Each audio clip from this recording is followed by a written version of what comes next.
world is changing at such a rapid pace. Every day I wake up and I'm like not sure what to expect. Our characters are like the most like influential characters in the space. Young people don't care if your influencer is a real person or not. They just want to believe in the value and they believe that it's real to them.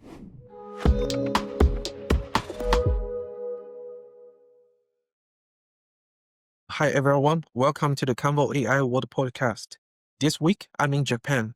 It's an amazing opportunity to meet and talk to a lot of industry leaders who has truly unique perspectives on AI. And it is always special to have face-to-face conversation with people who are shaping the future of this field. And I can't wait to bring their insights to all of you. All right, let's start today's episode. Today, I'm glad to have Jia from AKA Virtual to join on the podcast. Jia has deep expertise in AI-driven virtual economy with a lot of experiences in building the success. So let's dive right in and start today's episode. Jia, would you like to say hi to our audience? Hi, everybody. My name is Jia. I am originally from the United States, born in Chicago and then San Francisco, but I've been in Japan for 15 years now. But yeah, it's great to be here. And yeah, the world is changing at such a rapid pace. Every day I wake up and I'm like not sure what to expect. It's pretty crazy these days. Yeah, thank you, Jia. Thank you, Jia. Welcome to the show. Why would you just start with a brief introduction about yourself and what put you into the virtual economy? Yeah, so I've been doing startups since like 2005. And everything I've been doing is usually around things that are social, like cultural, and then gaming and entertainment based, right? And so my first couple companies was in social gaming. And then when I came to Japan was really to try to pursue the Japanese gaming and IP world. Kind of like enter like kind of an industry that I thought was impossible, like being able to do like Pokemon games and to work on like Street Fighter or Dragon Ball Z. I'd like to say that we've been able to do that. I've worked on 3 Pokemon games. We work with Sega on a bunch of things. We work with Capcom, Bandai Namco for all sorts of things throughout the years. Japan, especially this industry, is hard to get on the inside, and so that's just always been kind of my dream and my goal, and it's what I've been building companies around. Cool, cool. Nice, nice. So I see you and your team also recently joined the TGS, right? Tokyo Game Show. Could you share your experience and the takeaways from the show to our audiences? Yeah, Tokyo Game Show, like kind of going off the last question, has always been a dream for me to go as a kid, right? Like when I grew up, you dreamed about going to E3, you dreamed about going to Tokyo Game Show, and then I didn't even know what China Joy was back in the day, but it became this echelon of events that if you attended it, it meant that you reached a certain level, right? This is our 3rd year attending Tokyo Game Show. And yeah, I mean, on some levels, first of all, it's dream come true, but it's also really been interesting to see how Tokyo Game Show has been changing through the last 10 years. Because first of all, the gaming and entertainment industry has changed so much, right? Originally, I don't think this is controversial, but originally Tokyo Game Show was just about Japanese made games. But these days, if you think about it, Nintendo doesn't attend and Sony does put up a presence. But the other thing is that there are a ton of Chinese companies. Chinese companies actually are maybe like represent a quarter of the floor space. And then their presence used to be an unwelcome presence because it just didn't feel right. Quality wasn't there. It just seemed like Chinese companies were spending money, but weren't meant to be on the floor. But these days, like this year especially, yeah, I mean, the Chinese booths, you couldn't even tell the difference. They felt very much like at the world level, AAA stage of game companies. People think about MiHoYo and Genshin Impact, but that's just one of the game companies now, right? And so I think that, Tokyo Game Show, before COVID and even right after COVID, people were worried about how Tokyo Game Show will continue, right? Because E3 is gone, for instance, Yes. right? But I mean, last year, Tokyo Game Show was great.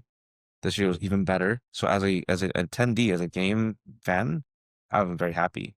Like it just feels like gaming is good. Gaming is good in Asia, and I think gaming for business is good, right? And so I think that's very, very exciting just from the world. And obviously for us, it's been also very interesting because we're not a game company, we're a game character or a character company, right? And so we're there to access kind of 2 different audiences. The Tokyo Game Show is super different than any other type of game show because it's 2 days business and 2 days normal audience. And so how do you design a booth and experience that like gets like business people to want to come to your booth, and then like afterwards regular audience, right? Because we're not a gaming IP. If I have like Sonic the Hedgehog or like Mario, yeah, both days are like, oh, I'm gonna come by the booth, let's go check it out. But on some days we're kind of a business solution, on some days we're an entertainment like experience, right? And how to design something that actually fits both sides is, it is a difficult thing. And so I'd like to say that we've done a good job and we can always do better. But Tokyo Game Show is an interesting experience for a company like ours doing characters and AI characters. Cool, cool. This is your first time to join the TGS as the CEO? Oh, no, no, no. This is our third year doing Tokyo Game Show. Okay. And like the first time we like really didn't know what we're doing. Last year we did know what we're doing, and that went much better. And this year actually changed because Tokyo Game Show changed management. And so a lot of the kind of nuances of how it's done was different. If you know, like the new operators of Tokyo Game Show brought in bigger sponsors, they were better at promotion, and they were thinking about things a little bit differently, which is good. Like Japan, oftentimes they just like stick to the formula, but this time around, like yeah, a lot of things actually were a little bit different. So it was good. Cool, cool, cool. I noticed at the TGS you showcased the two fascinating demos, right? AI Witch and the Fortune Teller. So how's the feedback from the visitors? Obviously, I'll say the feedback was great, but the feedback was really good. We spent a lot of time thinking about the KPIs of attracting people to come, getting people to interact, and having them feel like they walked away with something, right? Like I'd like to say the core challenge of everybody that's attending today's conference, right? For it's like you can have conversational characters, but the question is always going to be, why am I talking to this character? Why do I care? And do I walk away with kind of a fun experience? So Tokyo Game Show shows a culmination of a bunch of things that we do, but I think it's more interesting to highlight what we have been doing that's allowed us to be able to choose the experiences that we did for Tokyo Game Show. We have a product called DAI, and DAI is actually two products. One product is an information guidance AI assistant. And so it's like a person in a suit speaking not entertainment and basically providing information. That's something that usually people know why they're going to the character, and the character knows exactly what their job is. I mean, that's a very straightforward AI solution. You should do it well, and then it should be very smart about navigation, communication, and that's it. And it should be stupid about everything else. And entertainment character is totally different. And so putting it for Tokyo Game Show, we have three characters I think that are very interesting that are out in the wild. We did one for Osaka Expo. And that was for Yamanashi with kind of a cool, a big agency here. We did one for this kind of game center out in Yokohama called Happy Land. And then we did this one with this temple called Izumo Taisha. It's famous, like Kyoto temple. And they did this big goods pop up in Omotesando. And that one was our most interesting one because that one was a fortune telling character. With an entertainment character, you need to make sure that they have a very specific reason to exist. And so when you're normal, or we're thinking about Japanese people or tourists at this point, a child will walk up to a character like, oh, this is very entertaining. What's it doing? Oh, I'm going to bunch of buttons and try a bunch of stuff. But an adult will be like, they don't even know what to say, right? Like this whole prompting thing. And so with a fortune teller, the experience is very expected, and it's actually can be very, very good and very specialized. And then the user has something to take away. You walk up, and the character just be like, what's your zodiac sign? What year were you born? Like ask you some questions, and you expect that you answer it, and they will role play, like for instance, in the case of Izuma Taisha, like a specific spirit. And in the case of for our witch and fortune teller demo for Tokyo Game Show, it's basically a witch, or actually one of them is like one of our handsome guys from one of our Eric's characters. And so that's all actually now a fun experience. It's like a mini game. And when they're done with it, they get to take away a fortune, omikuji. And so so the whole experience was actually very good. Because otherwise you have an AI character who's like, hi, what's the weather? What do you think about what's happening in global politics? Or like whatever. That experience is terrible. So the design between an AI character's user interface is very, very important. And that's what we spend most of our time on. Cool, cool. Yeah, we joined a lot of events. We have our AIoT or other things we want to showcase, but we find it is always very struggling with the poor network at the event and maybe the noises on the background. Oh yeah. So how do your team handle that? We want to learn from that. Well, my background is actually doing social games. Social games, it's interesting because, doing social games and then not doing, we do a lot of stuff in hardcore AI, right? And AI people are mostly engineers. And so engineers are always like, when are you doing smart glasses, or like when are you doing like simultaneous translation, or like Yeah. basically the most like technically advanced and hard things to do. I always think about what is the most normal person going to do, right? And so like I think about somebody that's using an iPhone 13 or an iPhone SE, or somebody that's like not, thinking too much about even how to use GPT or whatever. Like they're just not that tech savvy, but they use TikTok every day. They have Line Messenger, that kind of stuff. And so we think about more of those type of experiences. And so we've tried all sorts of setups. And our setup right now we have two versions that work really well.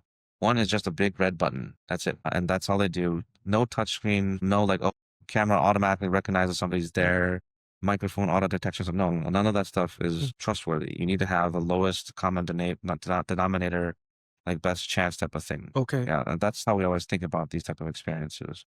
Because obviously our engineers will be like, oh, omnidirectional mic, build an LLM model that basically can detect who the speaker is. And like, it's just not reliable enough, right? Like we have to make it work in a noisy environment. And so also, it's really, we have a directional mic we really like. That's pretty affordable, and a big red button. And that's like our most reliable form of it. For Tokyo Game Show, we tried something different. We have three big buttons. So you can like input thing, but no touchscreen. We're not big on touchscreens. It's more expensive. People don't know how to use it and they break all the time. And so usually it's a button. Our second version though is actually more fun. It's actually QR code. You use your own phone. And so you have your character. All Asians are fine with scanning a QR code. Yes. And then they just you can talk using your microphone or you can type. And any Oh. controls, it's like a game controller. You can do anything you want on your phone. That's our second like interaction model. And those are the two models that work best for us. That's interesting. That's interesting. Thank you for the information. Yeah. So we also want to learn a little bit more about the Japanese style that you have built. So we know for many other platforms, they are pushing for to be more like human being, right? For the lip sync, for the body gestures, but you are doing differently, right? You are pushing for a Japanese anime inspired style. So why do you choose a different way? There's a lot of reasons for it. Easiest reason to say is that we are in Japan, and that like animated characters is a widely accepted communication format. The real thing is what we've learned from our like the VTuber days. Our background as AKA is that we are a virtual like VTuber virtual character company from a technology and an agency standpoint. And when we entered the business like 5 years ago, like for instance, everybody from America to China was investing big in virtual influencers actually. And, there's a company called Genies. China was like plowing money into it. Korea was spending a lot of money into it. And everybody was trying to do the same thing. They want to do lifelike, realistic virtual celebrities. And none of that worked. Like you can't say a single one's worked, right? Nobody exists today. And it's easy to say for us, like, but the real reason is that the whole point on cartoons is to be a caricature. And so first of all, if I would draw you as a cartoon character, like I don't need a digital clone of you. I need a cartoon character version. I need a specific, just like where I was saying you want to do the fortune teller, was like a very concise experience. If I replicated you as an AI assistant, I don't need you. I need the assistant version of you, right? Both your skill set is a subset of you, as well as your visuals should be a subset of you. And I think that's a very important thing to understand. And then, so when then you present it to people, they will also basically understand that it's an AI assistant. We all know that assistants that we have aren't a replacement for a human. They can't solve everything. And that's important for expectation setting for what you actually put out there. So for us, like virtual characters, the biggest piece for our influencer side is go more caricature, go more cartoon. Make sure that they understand this is like another world. And then because of that, they're willing to dive more into it, believe more into it, because now they don't care about the surface. The surface is this beautiful surface, but like it's a cartoon, right? And it actually is much more powerful when you are animated. I strongly believe in that. Yeah, I agree. I agree. Like when you push for the human like or life like, it always distracts me. Like, is it real enough? That's what I'm Yeah, focusing. just thinking about it the whole time. Yeah. But if it's a character like for us, like cartoon, like what we notice with when we do VTubers, we want to make them look like anime, right? But when we're doing mascot characters, like we're working on some prefecture characters, they're just like hand drawn, and actually lower frame rate is better. You don't want it to look that animated. You want it, I mean, like that, like high frame rate. The more like it feels more like cartoon, the better it is, right? I think a lot of people even agree with like, for like Crayola Shinchan, like Labi Shashi, Yeah. like, you just had the CG movie come out. It's okay, Yeah. but the cartoon's better. Mm. Right. And if you were to make an AI character of him, like the CG version of him, obviously it would be okay, but it'd be much more of a good experience where it was just actually the cartoon character version talking to you. Mm. And so I firmly believe in animated avatars. I agree. And it proves, right? You made a great success. Yeah. Okay, okay. So you also mentioned the DI, right? DI Mm. platform. So several times. So can you explain to our audience what it is and how it serves the framework of building a AI avatar? Yeah, so our company, like, the founders, like me and my brother, were both technology Mhm. background, right? And so we built companies based off of technology first. Mm-hmm. So the fundamental base for AK Virtual is an animation engine for characters, and that allows us to do generally whatever we want. But we had applied it to VTubers animation, and that's why we actually started looking at AI to power these characters pretty early on, like basically like 3 years ago.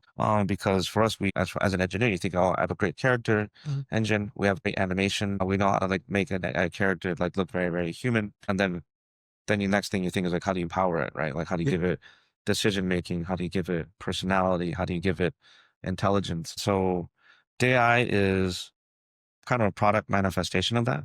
It allows us internally initially to build out, like I said, the two different types of AI concierge and assistants. One is very functional, which is to do a job in this case, which is like information in a shopping mall or an airport or navigation through Shibuya or a train station. The other one is um, basically checkout counter, self register. And so you basically help you use go with like in a convenience store, where is the milk? Where's this thing, that thing, and then helping you walk through the sales process. And then another key benefit is that all of our characters are like multilingual. Japan right now, it's like, was it 45 million tourists this year? Right? Which is like, if you think about it, Japan has 130 million people and like 45 million tourists every year, is like, Yeah. there's a language problem too. So that's one, basically functional, vocational AI assistants. The other one is entertainment ones, right? And this is where, like for instance, the fortune teller, it's usually like a mascot. It's still about information, but they have to have more personality. And what they need to basically communicate is more like cultural information, right? So Izumo Taisha is literally a temple. Obviously, the fortune telling thing is fun, but you need to also tell about Buddhism. You need to talk about why the temple exists, why you want to do this type of fortune telling, why this temple is specifically relevant for this one versus this other. And so that aspect of it is a different expertise, right? Like, because the vocational one is like some personality and mostly a RAG database, but the cultural one is not, right? Because like you have to make sure that it really understands the cultural stuff and can understand it properly and explain it properly. So Right. those are the two pillars of AI. It sounds very powerful and very impressive. Do you have a plan like to outsource it so everybody can try it out? Yeah, we're building out actually the platform version of it. Mm. The part where we get stuck on is that everybody wants, well, the key thing for us is that we have good looking characters. And Mm. so the first thing that everybody asks for is like, how can I build my own character?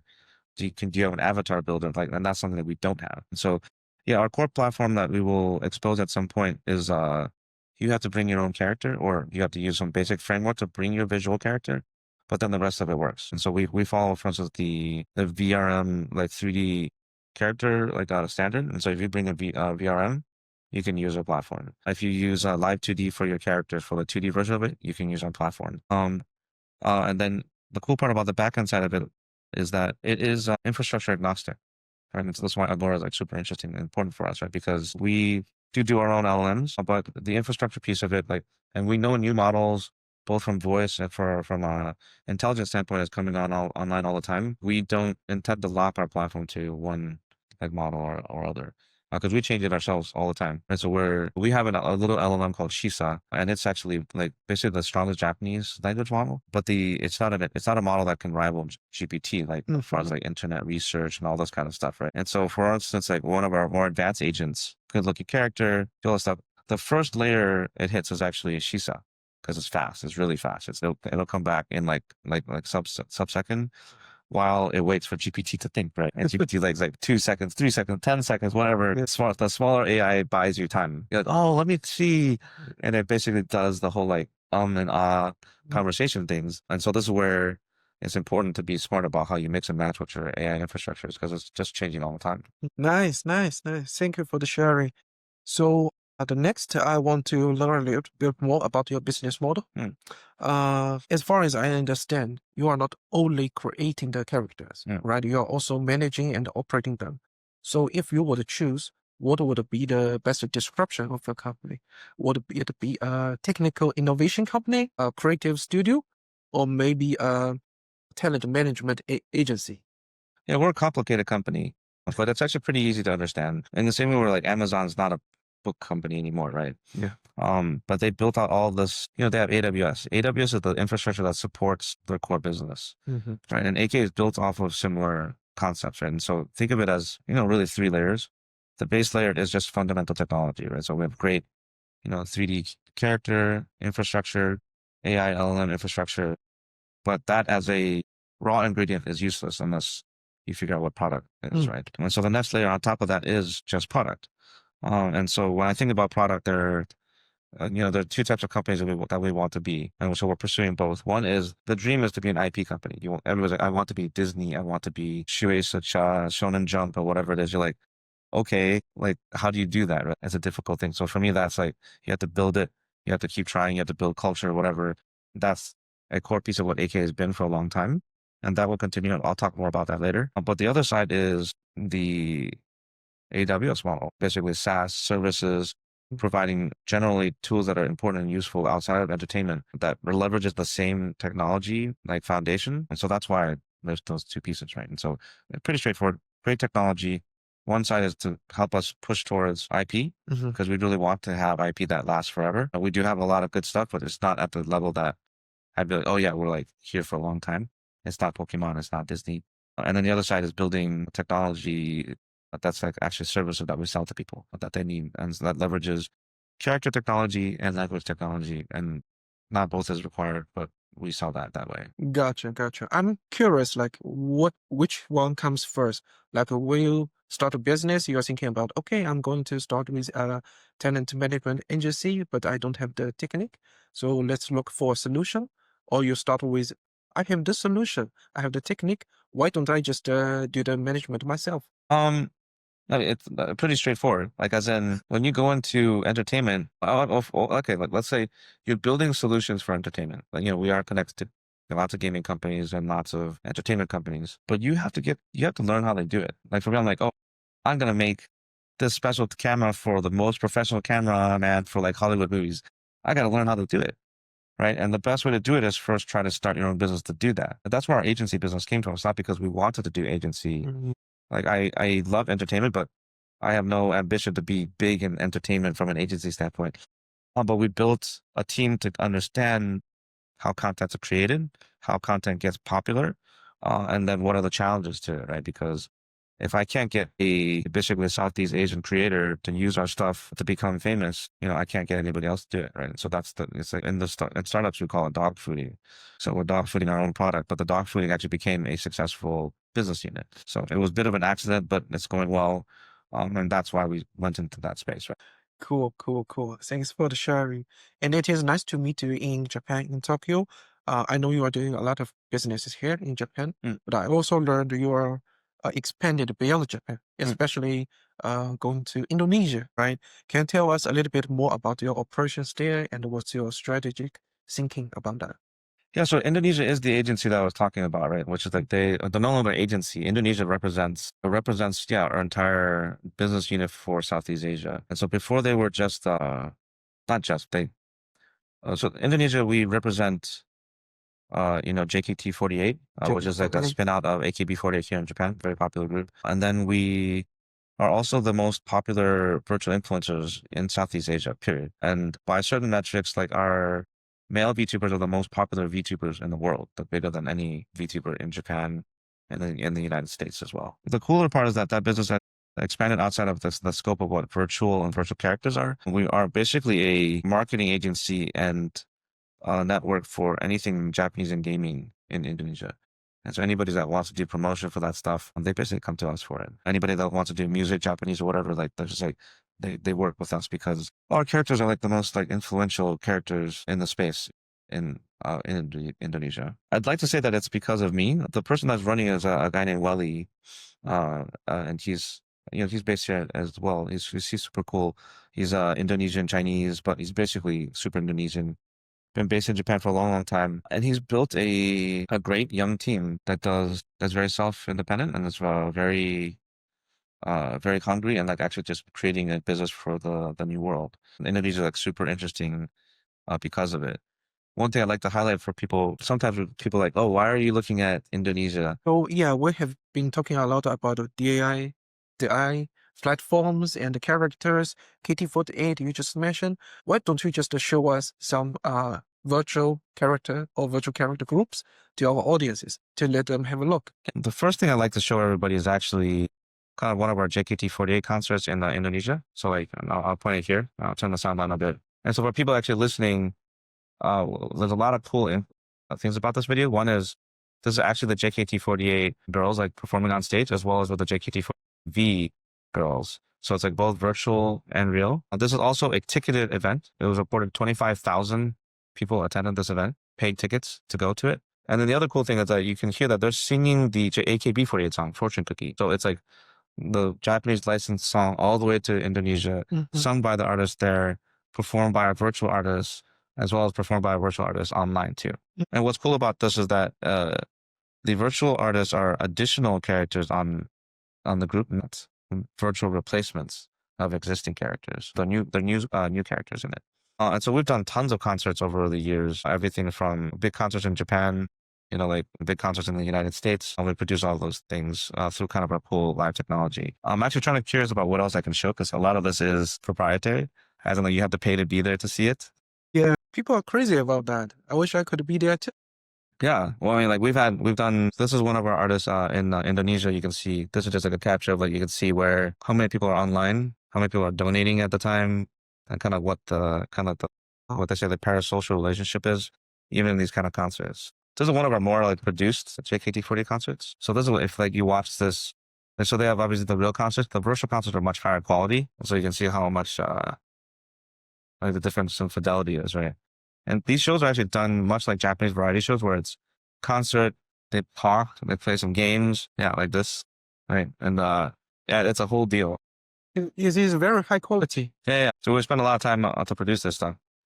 And it's actually, a lot of people that are outside of this world don't necessarily realize it, but it's wildly popular. I have this other video that I usually show people that do not understand VTubing. It's like, do you know, you've heard of VTubing, but you probably don't know the scale of VTubing, right? This is probably not important for the podcast, but I have this video that kind of like explains how large VTubing is because it's people don't understand. Let me see if I have this video. I'll look for that video, but there's another video of like a concert more recently of just the JKT48 girls performing.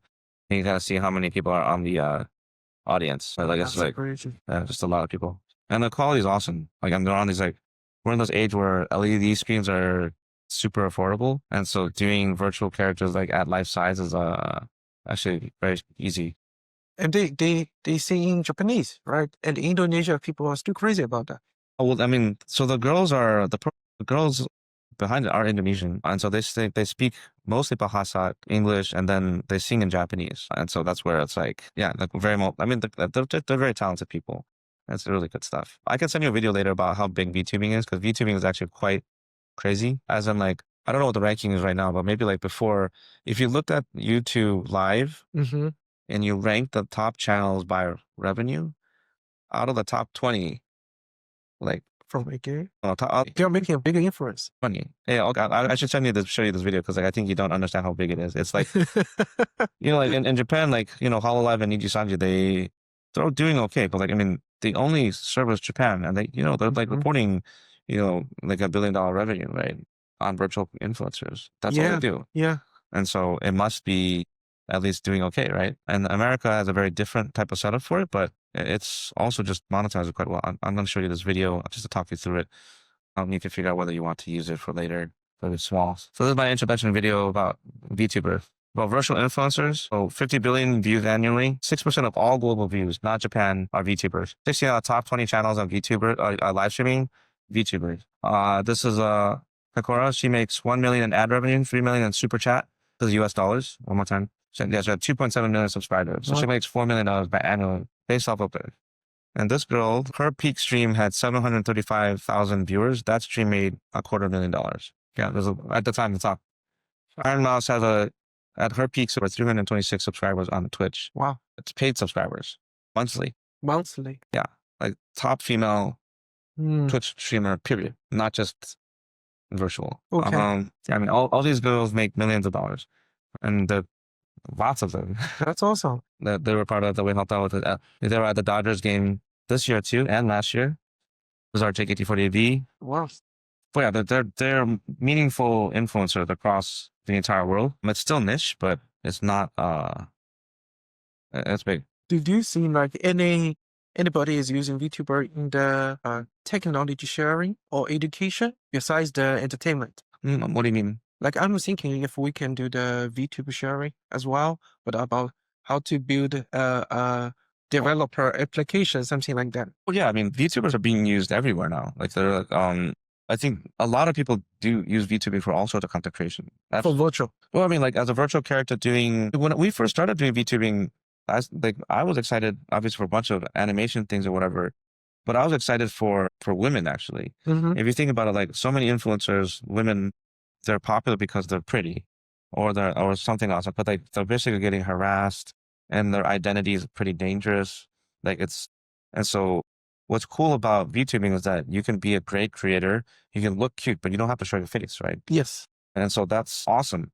Like you don't have to be like, I mean, it's good for me as a guy too. I'm like, well, I don't have to like look like Brad Pitt to be like an actual influencer. Like to me, that's very meaningful, right? Because judge me for my content and my personality. Don't judge me for how I look, right? Yeah. And so obviously for all sorts of educational content, VTubing is being used. People use software to just be a virtual character, but then do all sorts of tutorials, like programming tutorials, or even using just AI voices, right? Because people didn't want to use their own voice, right? And that's more effective. So, I mean, this stuff's already here, definitely.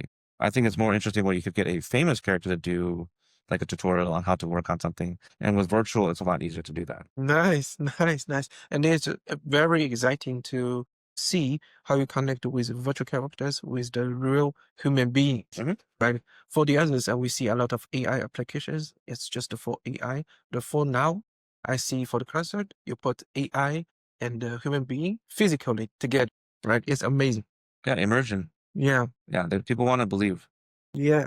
And that's why animation is also an important piece, right? Okay. We want to learn a little bit more about the history, like how do you see the large language models has influenced this space? Does like virtual idols exist before that, or the LLMs actually create this economy? Yeah, to be very clear, virtual idols and LLMs don't mix. Actually, Don't mix. Actually, like if you want to think about VTubers, which is different than virtual influencers, VTubers are strictly human. At least that's what they think about anyway. But the concept of virtual influencers, where different types of creation tools help you become a better influencer, that's proven. That's here. And there's a lot of different cool models to look at. I think LLMs are, in some ways, like people can be scared of them, but to me, it's always been a way to improve your skills, to augment your ability to create content. Today, VTubers' biggest problem is actually your typical live streamer problem, which is burnout. They have to stream like 4 to 8 hours every day, right? And like it's not just like a day job. It's like it's this in front of a camera, like 10,000 people talking to you. You have to be cool, like whatever. You have to go pee. You got to go walk away from else. Like you can do it for some time, but they always burn out. Right? They just can't do it forever. And so a lifespan of an influencer is like 3 years usually on average. Social media requires you to be online all the time. And so one of the things that we're still experimenting with, but we do think that will be successful, is basically mixed influencers. Core hours human streaming, and then rest of it actually AI.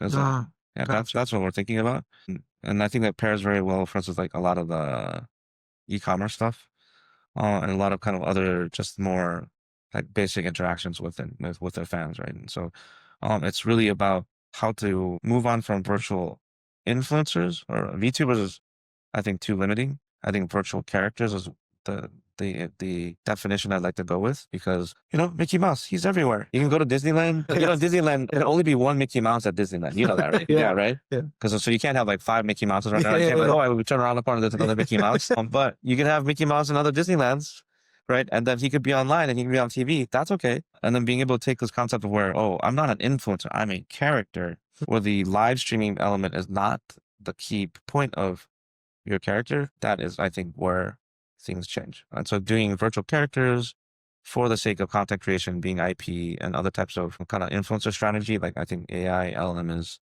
very, very important for it. Cool. Yeah, I think we have the same idea for Agora. We're also working on a lot of live e-commerce platforms, and we do see the challenges. The host cannot be always online, Mhm. right? They need to take a rest, but the revenue generated is based on Whether online. yeah, whether you're online or not. So we provide them the RTC SDK, audio, video, chat, signaling, maybe for ordering. For now, we are also trying to help them with the AI technology to do the sale. Let's circle back to the virtual avatar a little bit. So we see the concept. We want to learn from technical perspective. Singing, technically, is it harder than just normally speaking, or is it is just the same? You mean AI singing? Yeah, AI singing. Well, we don't do AI singing for our concerts, but the AI singing is, I mean, in real time, no. But like, I mean, right at this point, AI singing generated is very good. It's the same thing as songwriting. You just need to make sure you write Mhm. specifically for the song that you want. Like yeah, I'm not sure your actual question because like from a voice model standpoint, That's my question from voice model perspective. Yeah. yeah, voice and music models right now are great. They're very good. They're a little slow, and that's our bigger problem. Like, and we focus mostly on the speaking part because, we want our AI guys and girls to feel real, Mm-hmm. right? And so the Western models, like 11 Labs or whatever, they're really good, except their Japanese is terrible. It's just really not good. And then the models that are good at AI, Japanese sound, like are usually the Chinese models. We have our own model too that we think is pretty good, but it's always it's like an instrument, right? Like it's like they're good at certain types of voices, but other types of voices no, right? Like and so because we're in the business of creating characters, Yes. it's not just like, oh, this is the best male Japanese voice. Great, that's okay, but I need to have this anime girl or this famous character that's really, really pitchy, or you're replicating the celebrity voice that you have to really make sure you hit the comedic nuances of the voice, and that's a lot harder. And that requires really more programming on our part, right? Like it's like we know all the details about it. And yeah, this is why we got into this part of AI, because entertainment version of Japanese is different than the core version of Japanese, where people just don't speak like anime characters all the time. Yeah. But if you're talking to an anime character, or like this kind of like even Yeah. whatever, like they role play the voice and even the words that they use. And it's a lot of fun, and that's where a lot of specialization can happen. Cool. Cool. Cool. Cool. Yeah. It is very honored to um for Agora to be a partnership with AK Virtual, like you mentioned. We also want to get some ideas from you, like what do you see that we can build together in the future? Yeah, we are looking at basically spinning up new agents every day, right? And this is where like, we're building out our general AI platform to allow us to, add our specific special sauces, which is, the characters in front, kind of the general like features that our clients want. But we are also getting asked to build new agents really every day. It's kind of crazy. Mm. And often with that type of stuff, it's like, what is the plumbing underneath for it? And that, like, at some level, we don't want to worry about that stuff, right? That's why, an infrastructure company that's like thinking about, you go to AWS or you go to like, we talk to everybody, really, really like, and they'll give you plumbing up until a certain point, right? But like, we just need a little bit more. Right? It's really about, I need to get something that like, basically an agent needs to have a brain, needs to have a voice, needs to have like Yes. some sort of response stuff. And then it has to have some sort of SLA to it, like because like our characters need to talk Mm. at a pace that's important, right? That is why Agora as a service is very important, right? Because I think that last time when I came to your event, you had this you have a couple companies that basically have Agora on a chip, and that like really accentuates like the value add for it. Because like I know I want to do the stuffed animal, I know which model I want to have in it, but how do I get into this teddy bear? Mm. You're like, oh, this company's already taken it, put the system infrastructure wide plugged in. I could just calibrate it online. Mm. That's stuff that we could probably do ourselves, but I don't want to, Mm-hmm. right? At scale, that's the whole point, right? Infrastructure, but infrastructure further right up to the agent is what's important. Cool, cool, cool. Thank you for the opinions. Finally, we also would like to hear your thoughts about the future of virtual economy. So do you think it is good enough so, or it is still going to increase? The virtual economy, like, it's such a broad term, right? Yeah. Um, I had a good conversation with our Indonesia team today. Our business there is robust, but Indonesia is not a big money spending country. They don't spend a lot of money. Like, and so the people are always like, oh, what's your like, average revenue per user, that kind of stuff, right? And the truth of it is that they're not understanding how to approach the common person. The thing that I point up to is that, TikTok on e-commerce, basically there's the online store. Their second largest country in the entire world, I guess third, outside of, is China, America, Indonesia. Really? Indonesia's huge. Indonesia ranks at the same level as the United States as far as revenue annually. It's Okay. right. And it's a pure volume thing. They just have a lot of young people that want to Agree. spend on very small, affordable things. And like, you can buy a lot of small, affordable things, I guess, like cards and like whatever. But in the end, the best small, affordable thing that they should be buying is virtual, right? And so, yeah, I think virtual economy, I can answer this question like 3,000 different ways. The way to do things digitally is much better than the offline way. And I think when we originally entered the virtual character space, it was a very important realization. Young people don't care if your influencer is a real person or not. They just want to believe in the value and that they believe that it's real to them. And I think that's the same for any product that they want to buy, right? And so if you have the proper virtual product, virtual experience, whatever it is, like, yeah, they'd rather do it virtually. Like this world is, changing so drastically. And I think that's, I thought that, 5 years ago, but even in this month, it's actually been very, very obvious to me. You look at all the video AI generation, it's good. It's too good. You can't tell. Like you can see something like where like, oh, I can't tell if this is real or not. Did this really happen? Is this the real news? And so what's going to happen is anything that looks pretty real, nobody's going to believe it, right? Like, so the concept of what people value, what they perceive now, is going to fundamentally change. It's really going to change.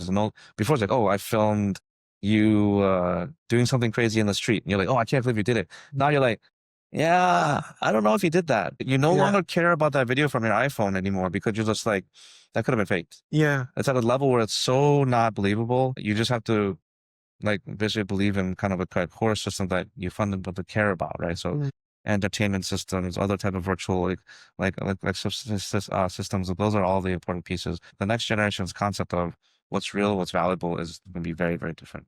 Cool. Yeah, thank you, John, joining today's podcast and sharing your ideas and insights as the CEO and founder of AKA Virtual. It's a real pleasure to learning about AKA Virtual's journey and your vision to the next generation of virtual economy. Before we close out, do you have any words to our audiences? Any advices, suggestions to AI creators? I think I talk a lot already. I think the easy thing is that everybody should just start playing with tools all the time. That's it. It's there's so much power in your hands now. It's really kind of crazy. Yeah, thank you, John, again. We wish you and your team continued success in the virtual economy, and we're excited to see what comes next. Awesome. So thanks for everyone for tuning in, and see you in the next episode. Bye-bye. Bye-bye. Thank you very much.